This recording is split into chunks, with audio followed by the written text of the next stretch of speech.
Homovision. I'm Oliver. I'm the co-promoter of the matinee parties and the founder of Evolved Events in London. Okay, so what's coming for Easter anyway?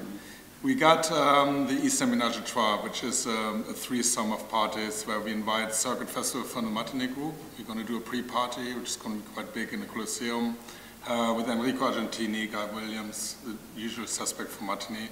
And then we got Sunday, we got La Leche at Coco, which we're very excited about because we're gonna bring Matinee to a big theater-style building again, and it's very glamorous and everything. So we start at 9 to 5 o'clock.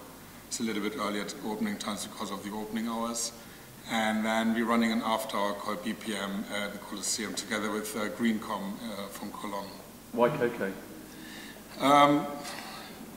We started, Matinee was moving to different venues. It started off in Area, then it moved from party to the Fridge, which was great because of the stage and everything. Then we moved to Fabric.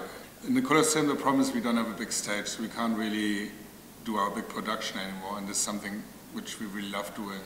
That's why we brought Revolver onto the scene. So because of Matinee, we can't do the production, we can do it with Revolver. Revolver didn't work 100%, so we give that a rest. And then we thought we were going to do a big production again. So Coco is the right venue for it. I think it's really nice.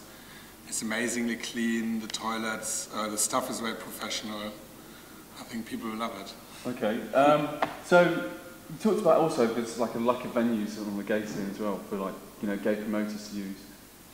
Yeah, the thing is there are really good venues out there.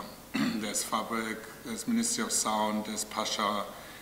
There are really good venues out there, but the problem is that it's difficult for a gay promoter to get actually into the venues because the venues are scared of the council with the drug problems in the gay scene and what is involved with the gay night.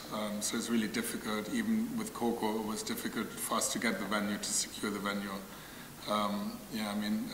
If there wouldn't be a drug problem in the gay scene, I think we would have much better venues available to do parties. And what kind of drugs are you talking about then?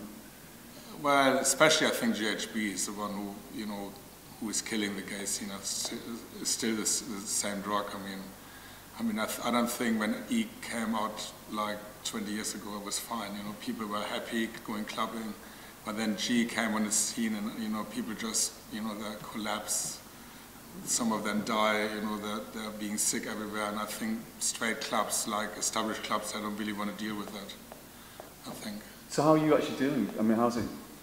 Well, at Matinee, we didn't have any problems in Fabric at all. Then we moved to the Colosseum, where it was kind of an increase of GHB cases. We had kind of a lot for the first two parties, but we were actually very strict, so anybody who collapsed, we actually, when they came back, we actually barred them from the club, which it did reduce our numbers of clubbers coming to the club. But I think the environment is much better now, the atmosphere is much better, people are happy, and we don't need those 200 people who go out just to get trashed and then be sick in the corner. We don't need them. We prefer to have quality clubbers and nice clubbers and they enjoy the night. So how did GHB affect your business initially then? How did it affect your club nights? I don't think it affected the club night. It didn't affect my business, but the club night, because the atmosphere, if you go to a club and you want to have fun and then people collapsing everywhere or being sick in front of you on the dance floor, I don't think it's a good look. So that, if you got straight people, Matinee is a mixed brand, so you got straight people coming through. So if they come to a club night where you got people collapsing and everything, these people will not come back, and it gives gay club a bad reputation, I think. It doesn't really, it's not bad for the business. If you want to make money, then you don't care about people collapsing and you just let them collapse and then, let them come back. But for us, it's actually important. We feel responsible for our clubbers. If someone dies in our club, we feel responsible. It's our responsibility to take care and make sure that doesn't happen in our club. So what about other promoters? What do you think they should do to... Well, I think all the promoters should react the same. They should actually make it very clear that people are not welcome if they take that drug. They might be welcome if they can handle the drug. What they then do after the club night, we don't mind. But as long as people, if they overdo it and then they collapse, it's just. I think all the other club promoters or venues should actually be very strict on it. I think then it will make a big difference, I think. Okay, so what other venues did you try which created problems with like GHB? Well, we wanted to get back into Fabric, which they're happier now to do straight parties. Ministry of Sound, we tried Ministry of Sound. They were initially very interesting because I know Matinee from Spain is a brand, and they're both big brands, so they were interesting. But then they had like feedback from people working in the Ministry of Sound's office that actually, gay brands would give Ministry of Sound trouble with the licensing officer. So they actually don't want us either. So, I mean, those are the venues. Meta is the same thing. It's all big straight venues which are really good equipped, which have got nice sound system and everything, but it's just, they don't want gay parties in the moment. So what would you say to gay clubbers then? Do you think gay clubbers taking GHB? Well, I think they should look themselves in the mirror after they're taking it and after they get a fit and just see if or maybe get somebody to film them and then look at the film and then see if it's like really attractive, if they behave attractive, if there's something you want to be seen out when you go out clubbing, like collapsing or get fits. I think they should like really be responsible also towards other clubbers. I think it's just not responsible just to think of yourself to get your high and then just collapse. It's not good. Okay.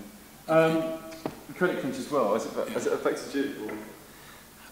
Slightly, I think all the clubs are affected in some way. I think people, they save themselves for the big nights. There are 2 or 3 big nights out in a moment, and I think people just don't bother with all the other nights.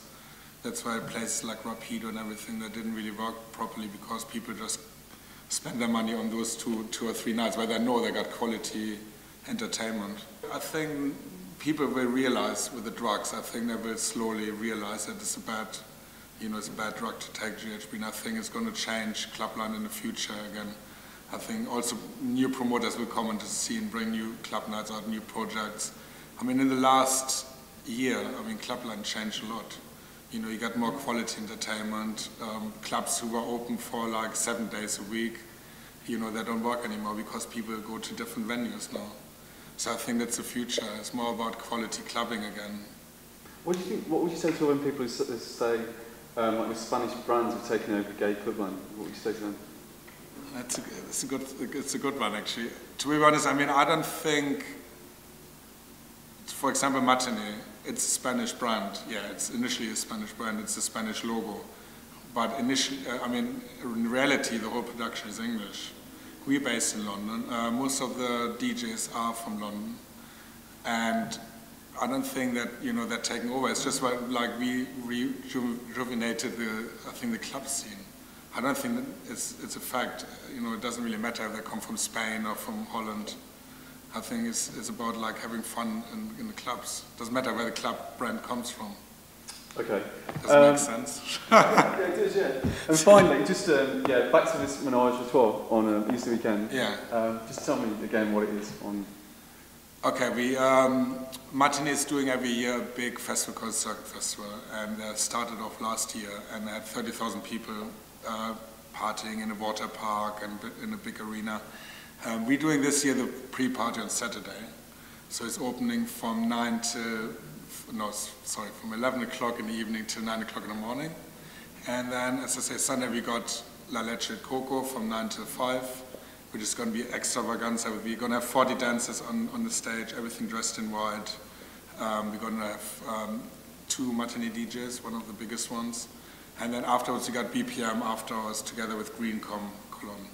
So if you had to choose one of them parties to go to, which one would you definitely go to? I would go to all 3 of them. I think they're all different. The Circuit Festival pre-party is more, I think it's going to be more like kind of a gay crowd, muscle boys.